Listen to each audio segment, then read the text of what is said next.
بسم اللہ الرحمن الرحیم۔ آج سے 1500 سال قبل دنیا کے نقشے پر دو عظیم طاقتیں موجود تھیں، ایک روم اور دوسری ایران۔ موجودہ سیاسی اصطلاح میں کہا جا سکتا ہے کہ یہ دونوں ماضی کی سپر پاورز تھیں۔ روم پر عیسائیوں کی حکمرانی تھی اور ایران مجوسیوں یعنی آتش پرستوں کا مرکز تھا۔ ان کے عقیدے کے مطابق آگ ہر شے کو جلا دینے کی طاقت رکھتی تھی، اس لیے اسے خدا کا درجہ دے دیا گیا۔ ایران کے تمام چھوٹے بڑے معبودوں میں ہر وقت آگ روشن رہتی تھی اور پجاری بڑکتے ہوئے شعلوں کے سامنے سجدہ ریز ہوئے رہتے تھے اور صدیوں سے یہ مخصوص دعا مانگتے تھے: اے ہمارے معبود، جس طرح تو لازوال و عظیم ہے، اس طرح اپنے نام لیواؤں کو بھی عزت و جلال عطا کر، ہمیں ہمارے دشمنوں پر ایسا غلبہ بخش دے جیسے ذبح ہونے والے جانور بے دست و پا نظر آتے ہیں۔ اہل زمین کے دلوں میں ہماری ایسی ہیبت ڈال دے کہ وہ سوتے میں بھی ہم سے خوفزدہ رہیں، اور درفش قاغانی کو اتنا بلند کر کہ وہ آسمان کو چھو لے۔ درفش قاغانی آتش پرستوں کا مقدس پرچم تھا۔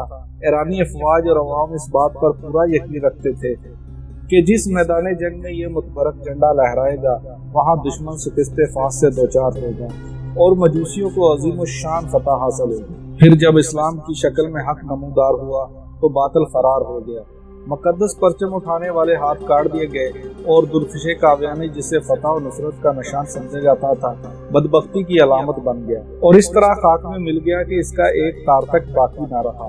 یہ 14 ہجری کا طریق ساز اور یادگار سال تھا جب صدیوں سے روشن آتش کدے بجھا دیے گئے۔ آگ کے پجاری کہا کرتے تھے یہ شعلے کبھی نہیں سرد ہوں گے اور انہیں بجھانے والی مخلوق آج تک پیدا نہیں ہوئی، مگر جب ایمان کی تیز ہوائیں فاران کی چوٹیوں سے اتر کر ایران کے میدانوں میں داخل ہوئی تو پھر سب کچھ خس و خاشاک کی مانند ہونے لگا۔ نوشیراؤں کی نادر اور قیمتی یادگاریں مٹی کے کھلونے کی طرح حقیر ٹھہریں۔ جس طرح کعبے میں رکھے ہوئے بت منہ کے بل گر کر هو اللہ احد کہتے تھے، اسی طرح ایوان کبریا کے بلند اور سنگی مینار زمین بوس ہو کر اللہ کی کبریائی بیان کر رہے تھے۔ مغرور شاہوں کے نسب نامے ورق ورق ہو کر بکھر گئے، ان کے اٹھے ہوئے سر انسانی ٹھوکروں اور گھوڑوں کے سموں میں پامال ہونے لگے، ہڈیاں چٹک کر ٹوٹنے لگی اور پھر راستوں کا غبار بن کر رہ گئیں، یہاں تک کہ ان کی آخری نشانیاں تلاش کرنے والا بھی کوئی باقی نہ رہا۔ اتنی قدیم اور طاقتور سلطنت کی بساط یوں اٹھی کہ مرثیہ خواں تک نہ رہے۔ ماتم گساروں کو بھی مکافات عمل کے قانون نے کھا لیا۔ موت کا خونی دہن اپنے پورے طول و عرض کے ساتھ کھلا ہوا تھا اور ایران کی فضاؤں میں بہت دن تک یہ ہولناک صدا گونجتی رہی: ہے کوئی اور، ہے کوئی اور۔ پھر جواب میں وقت کے نقیب نے پکار کر کہا: کوئی نہیں، کوئی نہیں سوائے اللہ کے۔ یہ آواز سنتے ہی حضور اکرم صلی اللہ علیہ وسلم کے محترم ماموں اور لشکر اسلام کے سپاہ سالار حضرت سعد بن ابی وقاص رضی اللہ تعالیٰ عنہ کی شمشیر اپنی نیام میں چلی گئی اور نہ جانے کتنی راتوں سے کرب کے عالم میں جاگنے والے امیر المومنین حضرت عمر فاروق رضی اللہ تعالیٰ عنہ کو قرار آ گیا۔ یہ تھا جنگ قادسیہ کا مختصر حال، جس نے ایرانیوں کی کمر توڑ کر رکھ دی تھی اور شہنشاہ یزدگرد کسی زخمی بیڑیے کی طرح اپنی زمین پر پناہ ڈھونڈتا پھر رہا تھا۔ اہل ایمان کی یلغار جاری تھی، یہاں تک کہ مجاہدین اسلام کے گھوڑوں نے مدائن، خوازستان، احوزان، نہاون، اصفہان، ہمدان، ریلے، کرمان، سستان اور خراسان کو رون ڈالا۔ شہنشاہ فرار ہو کر ترکستان چلا گیا۔ مسلم سالار احفیف مقیس رضی اللہ تعالیٰ عنہ نے ایران کا سارا خزانہ مال غنیمت کے طور پر امیر المومنین کی خدمت میں مدینہ منورہ بھیج دیا۔ زور و جواہرات کی اس انبار کو دیکھ کر حضرت عمر فاروق رضی اللہ تعالیٰ عنہ رونے لگے۔ پھر آپ نے مسجد نبوی صلی اللہ علیہ وسلم میں حاضر ہو کر اہل ایمان کے مجتمع سے خطاب کرتے ہوئے فرمایا: معبود حقیقی کے نام لیواؤں کو خوشخبری ہو کہ آج مجوسیوں یعنی آتش پرستوں کی سلطنت برباد ہو گئی۔ اب ان کے ملک کی زمین کا ایک ٹکڑا بھی ان کے قبضے میں نہیں رہا۔ خوب جان لو کہ اب آگ کے پجاری وحدہ لا شریک کی عبادت کرنے والوں کو کسی قسم کا نقصان نہیں پہنچا سکتے، اور یہ بھی سن لو کہ اللہ تعالیٰ نے ان کی زمین، ان کے ملک اور ان کی دولت کا وارث تمہیں اس لیے بنایا ہے کہ تمہاری آزمائش کی جا سکے۔ خبردار، तुम अपनी हालत ना बदल लेना, वरना अल्लाह बेनियाज है और वो तुम्हारी जगह दूसरी कौम को बदल देगा। मुझे इस उम्मत के लिए खुद इसके अफराद से खौफ है। ईरानियों की शिकस्त फास और मुसलमानों की अजीम शान फतह की खबरें कैसर रूम के दरबार में बड़ी हैरत के साथ सुनी गई। कैसर के एक दूरंदेश वजीर लोकस ने अपनी नशिस्त पर खड़े होकर एहतराम के साथ अर्ज किया, ऐ हरकले अजीम, मुसलमानों के ये अहम फतूहात ईसाइयों के लिए नेक शगुन नहीं है। इससे पहले कि ये खूनी सैलाब हमारे सरसब्ज़ व शदाब इलाकों को बहा कर ले जाए, हमें एक मजबूत हसार बना लेना चाहिए। इससे पहले कि वजीर लोकस अपनी बात मुकम्मल करता, बूढ़ा पादरी शहराम अपनी जगह से उठा और इंतहाई तकब्बराना लहजे में कैसर रूम को मुखातब करके कहने लगा, शहंशाह को मालूम होना चाहिए कि ईरानी आतिश परस्त थे, इसलिए आग की खुराक बन गए, मगर हम अहले सलीब हैं और सलीब ही हमारी हिफाजत और निगहबान है। शहराम के बाद दूसरे पादरियों ने भी दरबार में पुरजोश तकरीरें की।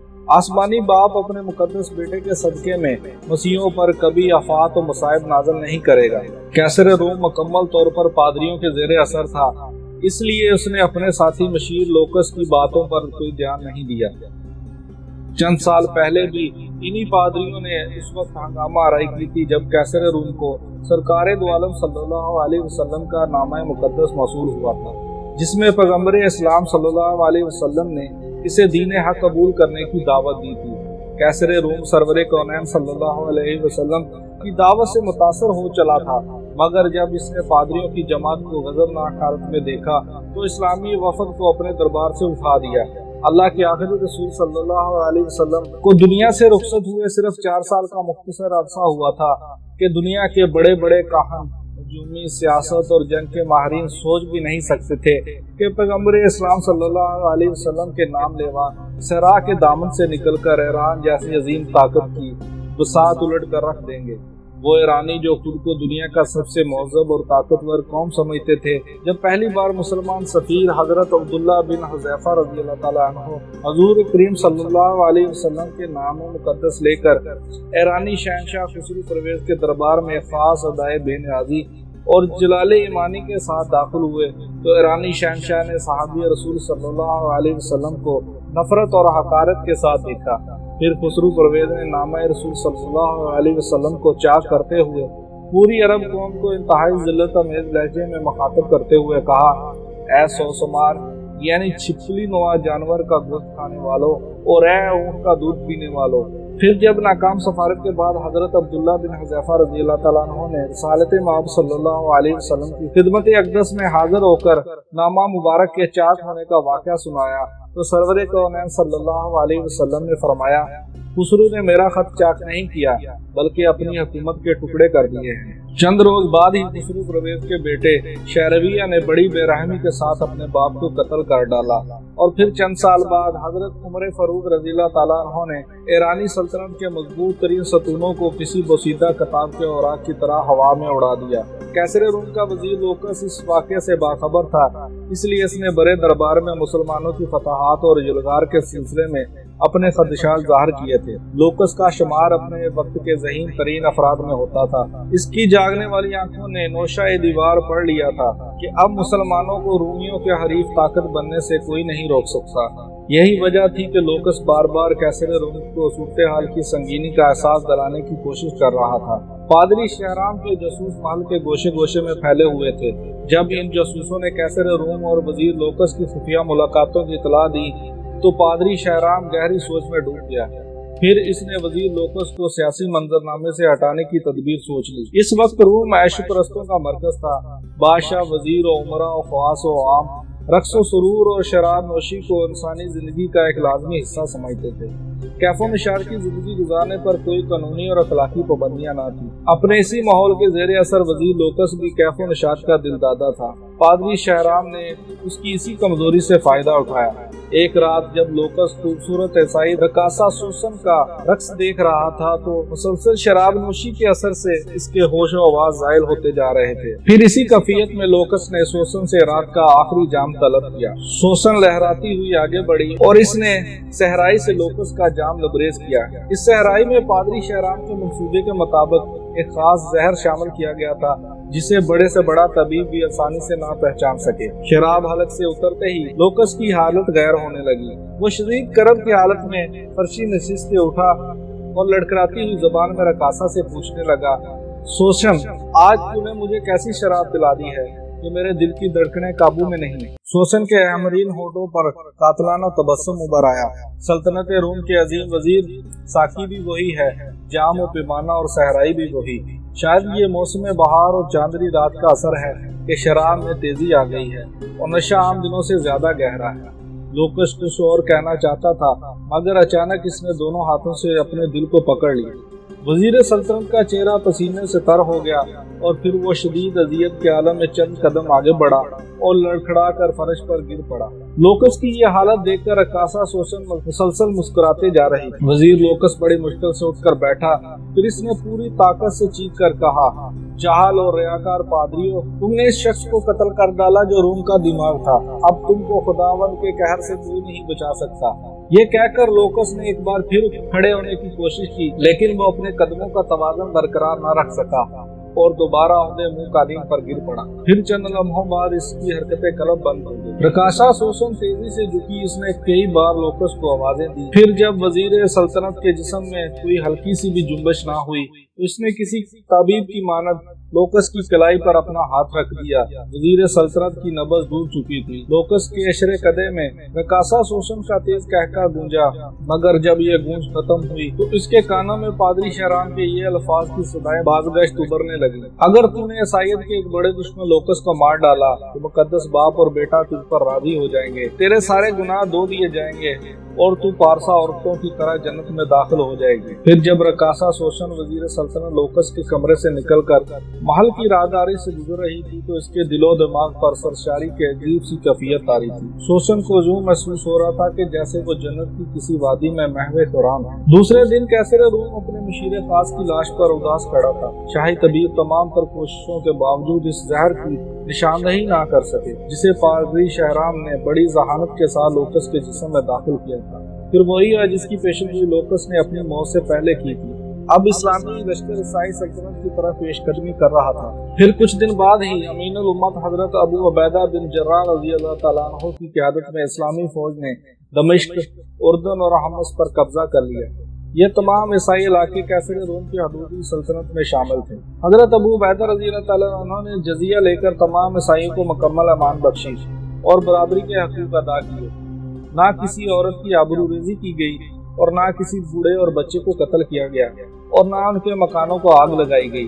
مسلمانوں کے اس طرز عمل کو دیکھ کر عیسائی عورتیں اور مرد آپس میں گفتگو کیا کرتے تھے، یہ کیسے فاتح ہیں کہ جنہوں نے ہماری عزت و آبرو کے پیرہن کو چاک نہیں کیا، ہمیں سامان رسوائی کے ساتھ بازاروں میں نہیں پھرایا اور ہمارے مال و متاع کی طرف دیکھنا تک گوارا نہیں کیا۔ زندگی کی یہ رعایتیں، یہ امن و سلامتی، یہ عدل و انصاف اور یہ مساوات ہمیں ہرقل اعظم نے بھی کبھی نہیں بخشی۔ دمشق، اردن اور حمص کی فتوحات نے رومی عیسائیوں کو بدحواس کر دیا۔ پھر مقامی باشندوں کی ایک بڑی جماعت قیصر روم کے دربار میں اس طرح داخل ہوئی کہ ان کے بال بکھرے ہوئے تھے، گریباں چاک تھے، وہ سب کے سب سر سے پاؤں تک درد کی تصویر بنے ہوئے تھے۔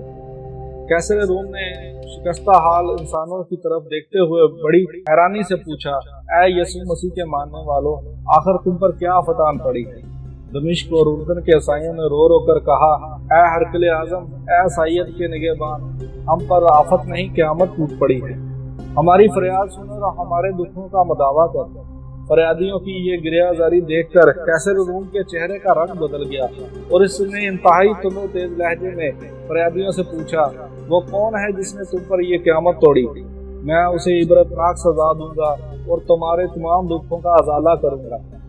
وہ عرب کے مسلمان ہیں جنہوں نے ہماری زمینوں پر قبضہ کر لیا ہے اور ہمارے گھروں کو آگ لگا دی ہے۔ ایک فریادی نے زارو قطار ہوتے ہوئے کہا، بوڑھے اور بچے قتل کیے جا رہے ہیں۔ دوسرے فریادی نے ہچکیاں لیتے ہوئے دنیا کا سب سے بڑا جھوٹ بولا، اے ہمارے بادشاہ، سلیب کی بیٹیاں بے ایماں ہیں، وہ مسلمانوں کی ہوس کا نشانہ بن رہی ہیں۔ فریادی نے عیسائیوں کی بربادی کا نقشہ کچھ اس طرح کھینچا کہ قیصر روم غضبناک ہو کر اپنے تخت پر کھڑا ہو گیا اور قہر اور رود لہجے میں بولا، میں نے سلیب کے بندوں کی فریاد سن لی، تم سے میرا وعدہ ہے इस वक्त तक चैन से नहीं बैठूंगा जब तक तुम्हें तुम्हारी जमीनें वापस नहीं मिल जाएंगी।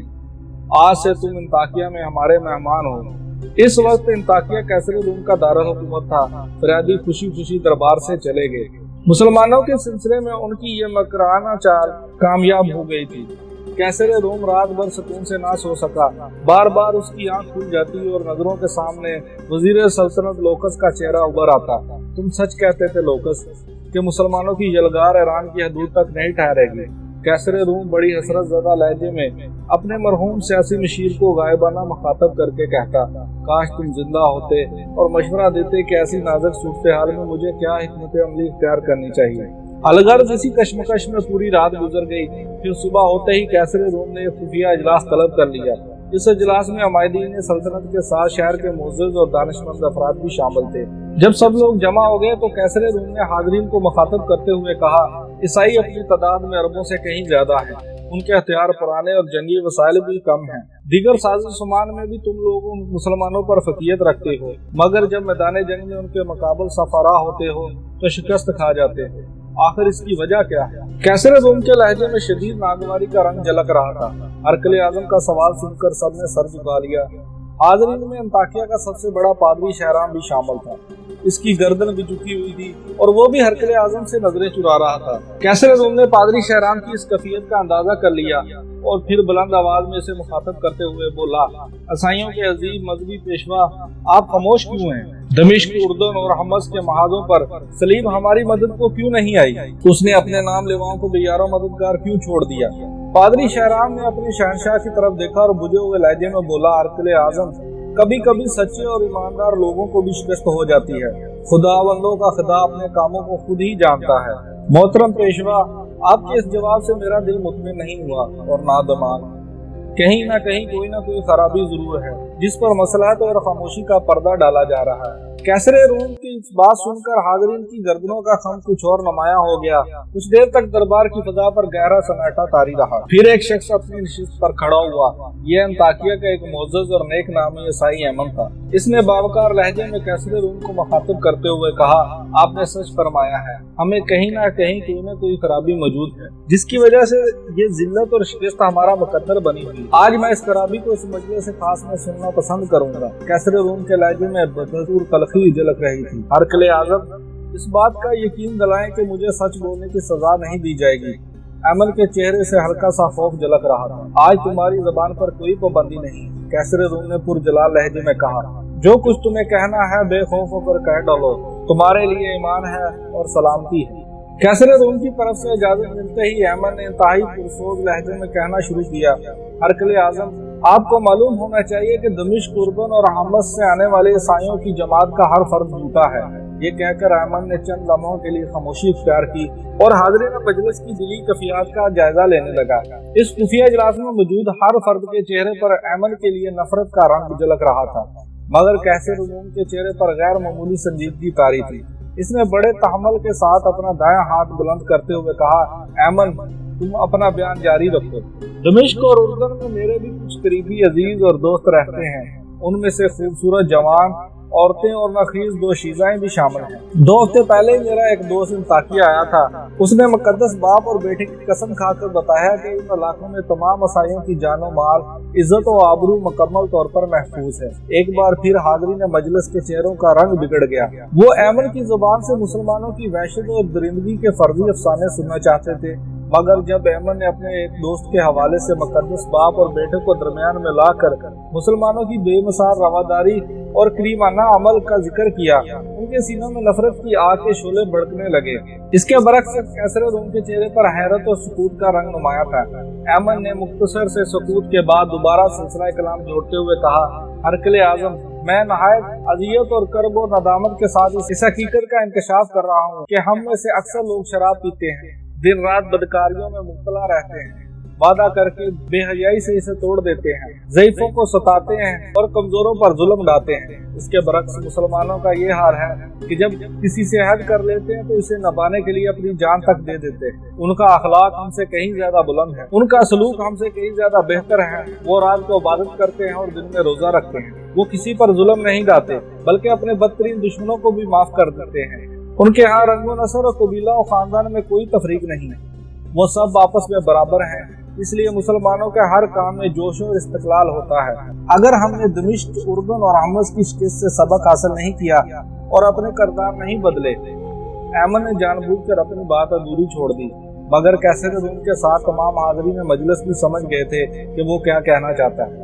फिर वही हुआ जिसकी तरफ ऐमन ने इशारा किया था। रूमी ईसाइयों ने अपनी आदतें नहीं बदली, यहाँ तक कि अल्लाह ताला ने उनकी हुकूमत बदल डाली।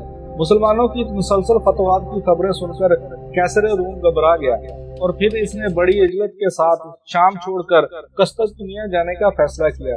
जब अंताकिया और गिरदनवा के ईसाइयों को बादशाह के इरादे की इत्तला मिली तो वो कतार दर कतार महल के सदर दरवाजे पर जमा हो गए और गिरयाजारी करने लगे। ये मंजर देखकर कैसर रूम की मजहबी गैरत में जोश मारा और फिर इसने मुसलमानों के मुकाबले का ऐलान कर दिया। फौरन ही बरक रफ्तार कासिद उन इलाकों की तरफ रवाना किए गए जो कैसर रूम के ज़ेरे नगी थे। हरकले आज़म ने तमाम ईसाई हाकिमों के नाम एक ही फरमान जारी किया था, ईसाइयत को मुसलमानों से शदीद खतरा है, सलीब तुम्हें पुकार रही है।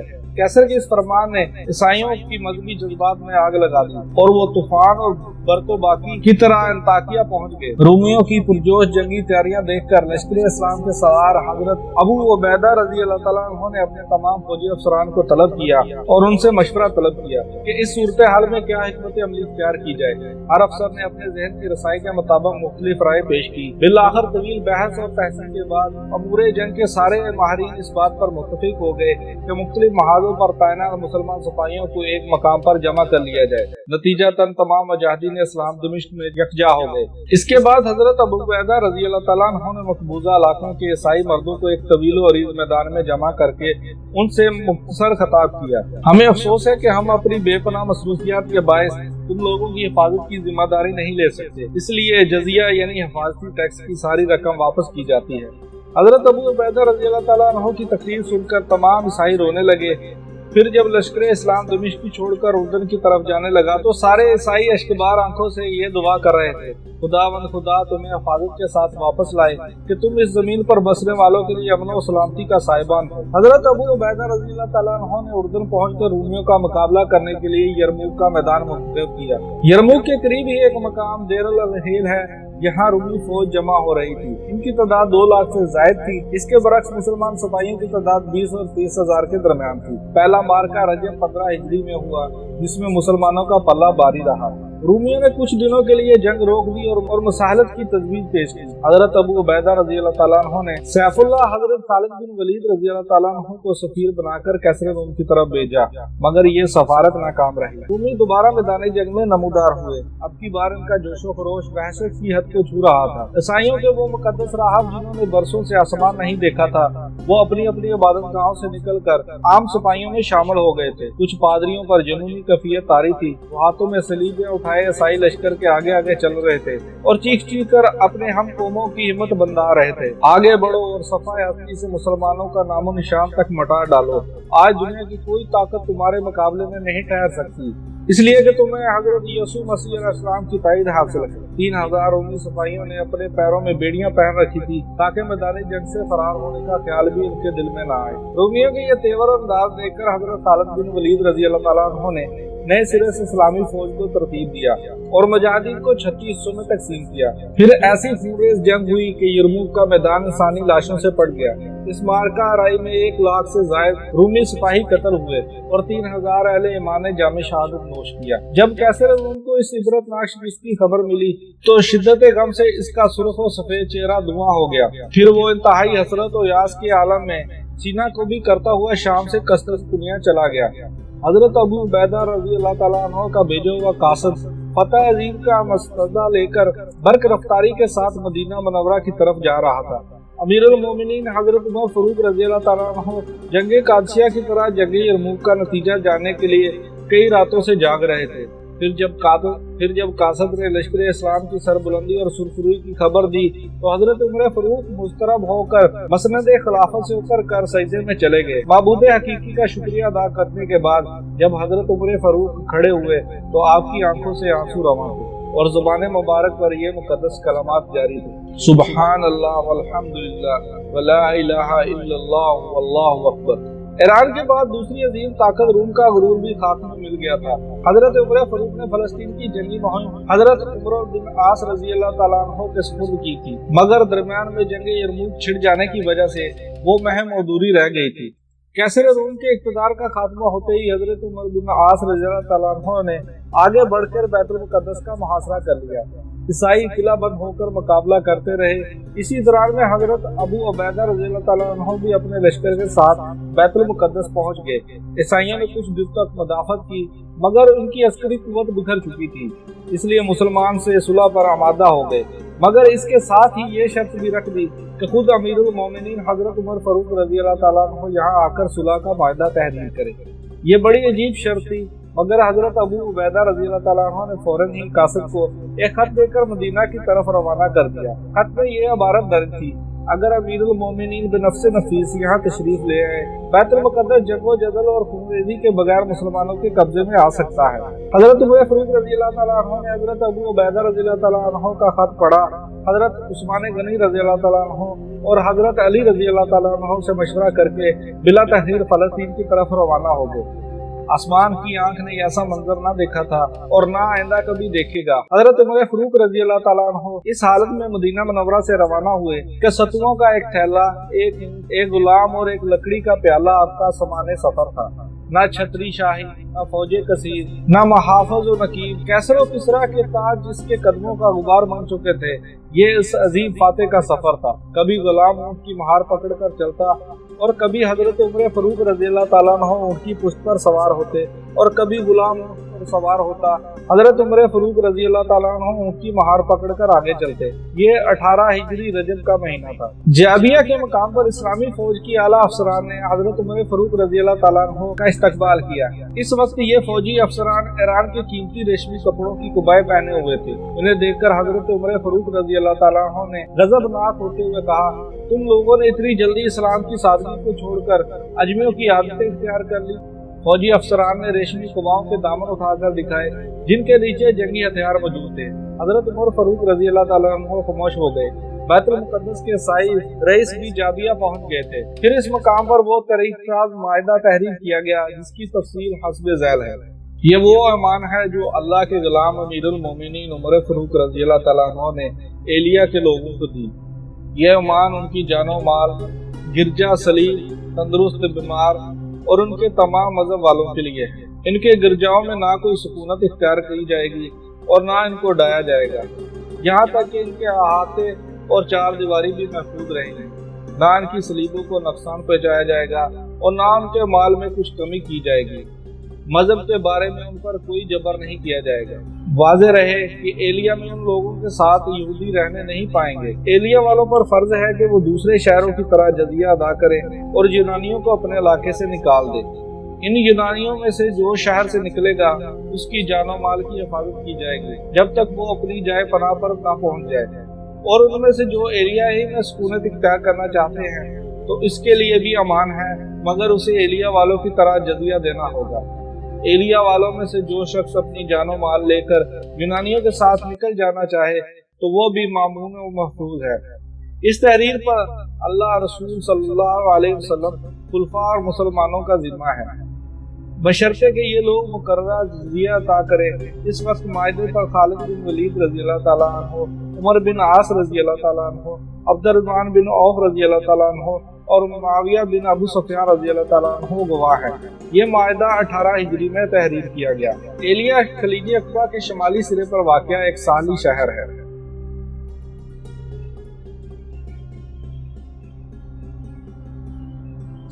اس معاہدے کی تکمیل کے بعد حضرت عمر فاروق رضی اللہ تعالیٰ عنہ بیت المقدس کی جانب روانہ ہوئے۔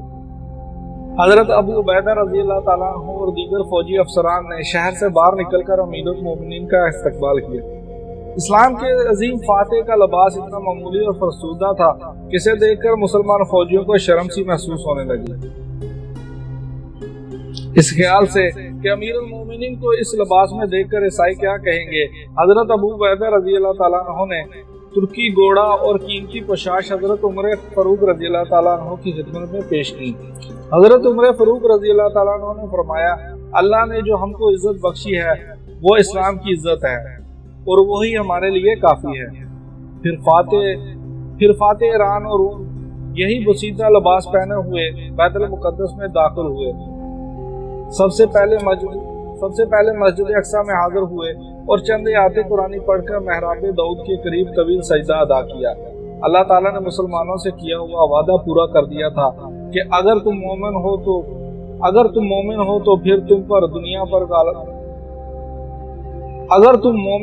फिर तुम ही दुनिया पर गालिब रहोगे। दोस्तों, आज के लिए इतना ही। इसी कहानी के अगली किस्त के साथ इंशाल्लाह जल्द मुलाकात होगी। तब तक के लिए अल्लाह निगहबान। दोस्तों, आज के लिए इतना ही। इसी कहानी के अगले हिस्से के साथ इंशाल्लाह जल्द मुलाकात होगी। तब तक के लिए खुदा हाफिज।